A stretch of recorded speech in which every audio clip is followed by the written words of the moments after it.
The topic for today's video is about the dark side of sales, because I know when you get on the internet, you see everybody talking about the benefits of getting into sales and learning sales skills and making a bunch of money, etc.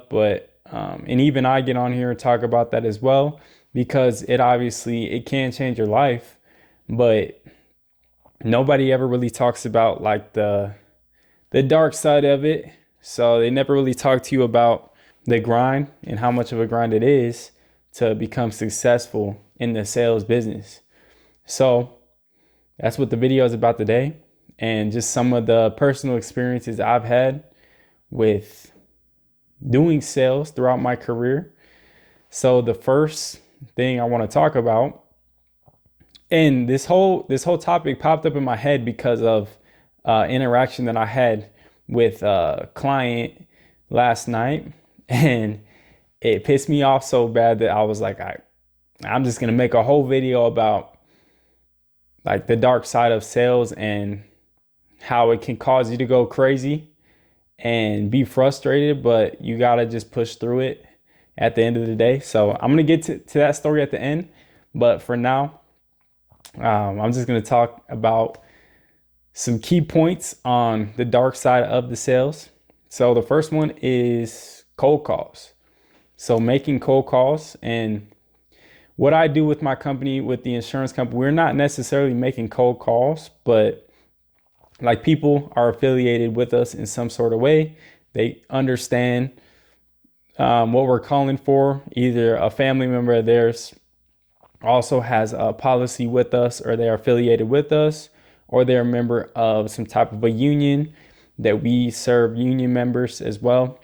So, or they requested specific benefits from us. So somewhere or another, they're kind of warm, but you're still picking up the phone and you still got to call. You still got to set these appointments over Zoom. And that's not always easy. Some people, you pick up the phone, you call them, they'll set like nothing. But majority of the time, first of all, you're not getting any answers. Nobody's picking up the phone. You got to dial a bunch until somebody does pick up the phone. And you might go on a streak where you're calling for like an hour, not reaching anybody. And then finally you reach someone at the end of the hour. They pick up the phone and they're like, kiss my ass, basically. They're like, they either hang up right away, click. Sometimes you say your name and you hear them in the background breathing, but they're not talking. You're like, dude, I can hear you. I know you're in the background. And then just click after that. It's like people are scared to interact with you. A lot of people, I don't know, people are just weak. And it pisses me off. Like I get mad, I get frustrated, but you have to stay calm and you just have to keep being consistent with what you do, because that's the only way you're going to set. If you don't call a lot of people, you're not going to set a lot of calls. And if you don't set a lot of calls, you're not going to sell anybody. It's a numbers game. It's all about numbers in sales. So yeah, just making calls, and then people pick up the phone sometimes and you're trying to explain to them and they're going back and forth with excuses. You're trying to find a time to set. They're coming up with the excuse. I know in my personal experience, because I don't let people get off the phone. So like, you're either going to hang up on me or you're going to set. It's one of two things. You're not going to make excuses with me. So I get into conflicts with people where they give me excuses and I keep handling their objections of them not wanting to get on the call, because people don't want to tell you straight. Like what I've learned is a lot of people can't just tell you straight up, I'm not interested. I don't want to do the call. Instead, they try to skate their way around it because they're scared to be straight up with you. And it's just part of it. It's just how people are. So I'll get into conflicts with them and then they get upset and then they'll cuss you out and just be pissed off. And then it messes up your day for the rest of that hour until you set somebody, then you're in a good mood. But that's how it is. And it's just the fact that you have to call so much as well. You have to call a bunch of people to set few appointments. And then with those few appointments, you got to hope that they show up, which is the next thing is the no-shows. So you finally get people on your schedule to meet on Zoom, and that time comes the next day when they're supposed to be on that call, and you're like, where are they at? No sign of them. So then you have to pick up the phone and you got to call their number again. And sometimes it goes straight to voicemail. They blocked your ass, or they just won't answer. It just keeps ringing, keeps ringing, keeps ringing. No answer. And it's like, the thing that makes me upset the most is when, yeah, they block you. It's like, dude, I just spent all that time setting the call with you. You were fine. You were interested. And now instead of just telling me straight up you don't want it, you have to go and block me secretively so that I can't reach out to you the next day. Like, it's so weak, these people. And that's just how it is. So people don't show, and then you try to call them like 3 times that day. They don't answer. And then the very next day you call them and they answer the phone right away. Like, it makes no sense. And then they're like, oh, I forgot that we even had that call, or I had to go this place and that place. I had to do this. It's just excuses after excuses, and you just have to bear with it. And that's how it goes. And then, so besides the no-shows, say you do get them to finally show up, the next thing is them ghosting you in the presentation. So the thing that gets me is, I've had this multiple times where I get through the sale, they tell me yes, straight up, I sell them. And I've even started to ask people like multiple times, you sure you want to do this? You said you want to do this, right? You want to do this? Yes, yes, yes. Get through the entire application to get everything processed for their insurance policy, get all the way to the end. And the last 2 things we always get, the last 3 things, is we get their social security number, bank account information, and then there's a DocuSign. We have to sign our end, and it texts over to them. They sign their end, and from that point on, their policy is in place. And it's always those last 3 things. And I always get people the usual point in time when they will ghost is at the bank info.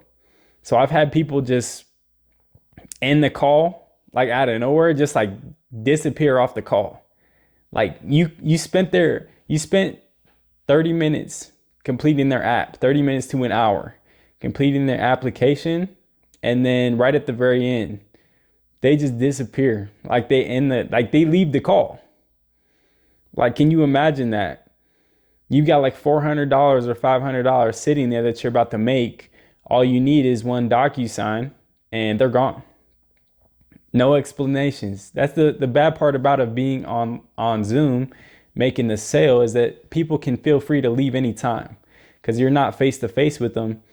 They feel like there's no consequences. So yeah, people leave during the bank info. People leave during the DocuSign. I've had people leave. They've given me their bank info and their social security number, and they've said yes. So, I mean, what could the issue be? If you don't believe in us as a company, I already have all your information. So that's the worst time to ghost, because if I wasn't a real company, I got your information. So I don't understand the logic of these people, but that's usually how it goes. And this isn't all the time. These are just things that they will come up commonly, but you're going to have more good experiences when you're good at making sales. You're going to have more good experiences, but you are going to have those anomalies where this stuff does happen, and it is very frustrating, but it's just part of it.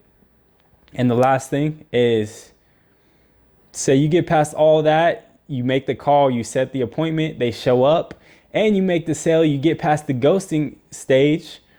There's still a time period where they can call and cancel. So like, there's been times where I've sold, had a great conversation, everything's good, had a good interaction, get off the call, made like $500 or something in that sale, feeling great.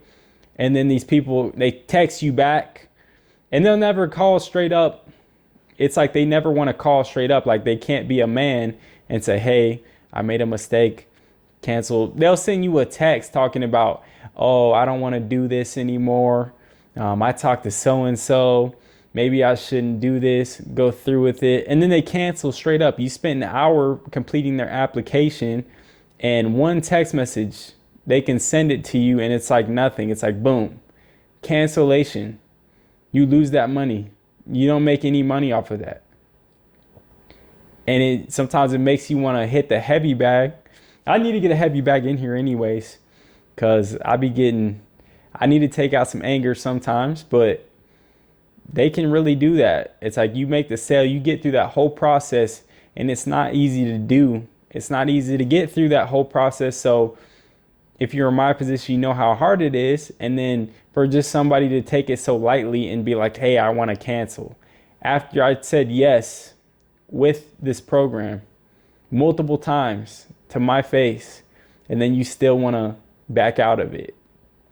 So those are basically the main things that will come up that can piss somebody off. And it all came up because of a story from what happened to me last night, which I told you guys I would tell you this story.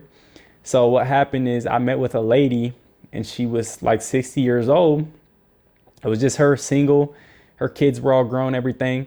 And we get on the call, everything goes smooth. We're having a back and forth conversation. We're connecting, this and that. I'm explaining to her, this is how it works. She's well aware of also insurance because she sold life insurance before. So she's aware of different policies and things. And I'm like, okay, so you understand what's going on here. So I'm breaking it to her as good as I can, breaking everything down to where she can paint the picture to realize how good this program is that I'm going to offer to her, show her the program. And it's usually based off of their needs so that everybody can afford it in their position that they're in life. And I go and I show her something that's well below her means that she can afford. And she pulls out I think I can do more than this actually. She's like, I didn't realize I can get so much coverage at my age. Can I get more than that? And I'm like, okay, yes, you can. Then I'm like, let me show you something. And I show her a couple things and I'm like, so what do you want to do? The first one that I showed you, the basic option, or do you want to increase that and do the more, like the better program here?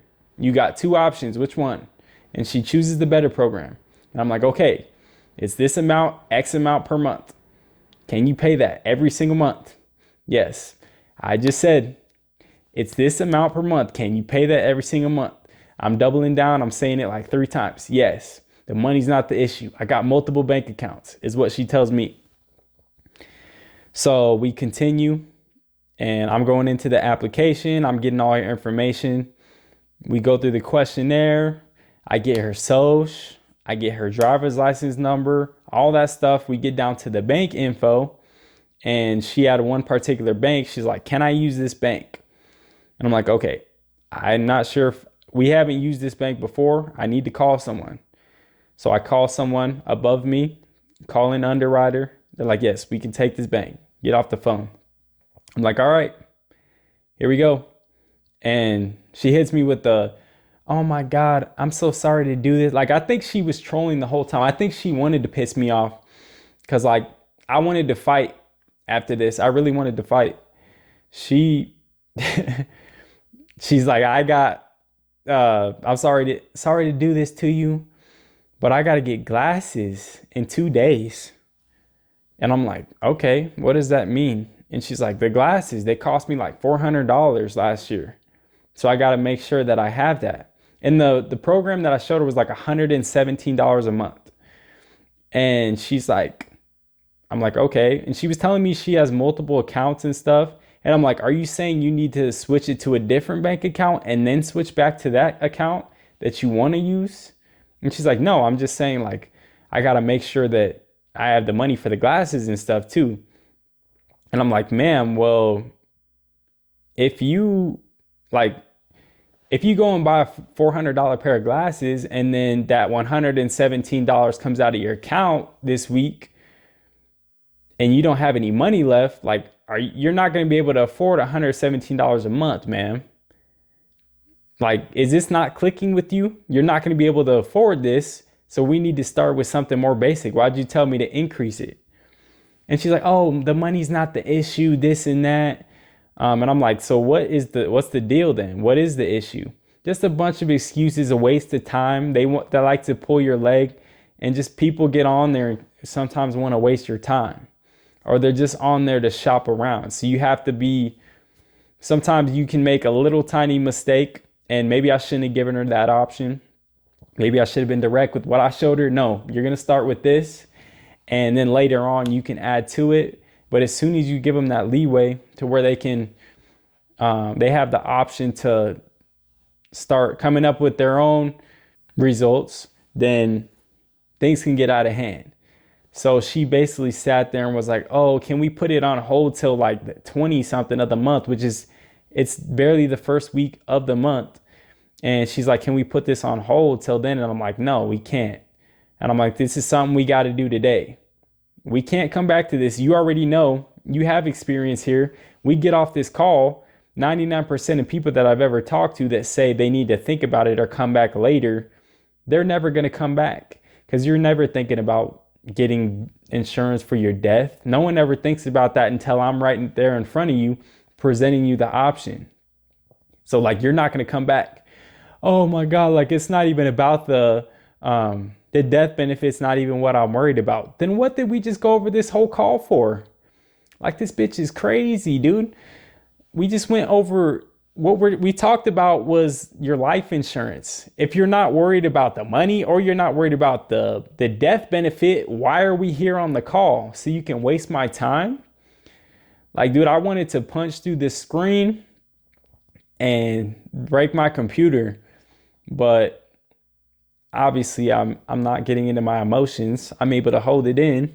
So that's how it went. And I was just like, she's like, oh, trust me, like, call me on Friday. I get my glasses Thursday. We'll finish it on Friday. I promise. I'm like, all right, man. I didn't even give her it. I didn't even say like, oh, we'll meet again. I was just like, all right, any questions? Because if not, I'm out of here. And that's how it went. And I ended the call, got her off of there.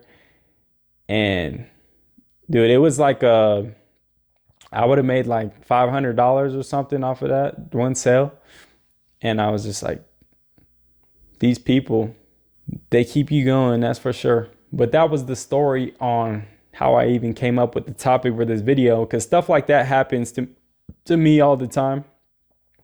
I'll go on a streak of getting sales, but that stuff, it always happens, and you can't really bypass it at all. It's just part of the game. Some people are just stupid, and that's how it goes. So that's the whole point of this video, and I'll be back with maybe more stories and more tips and topics to talk about.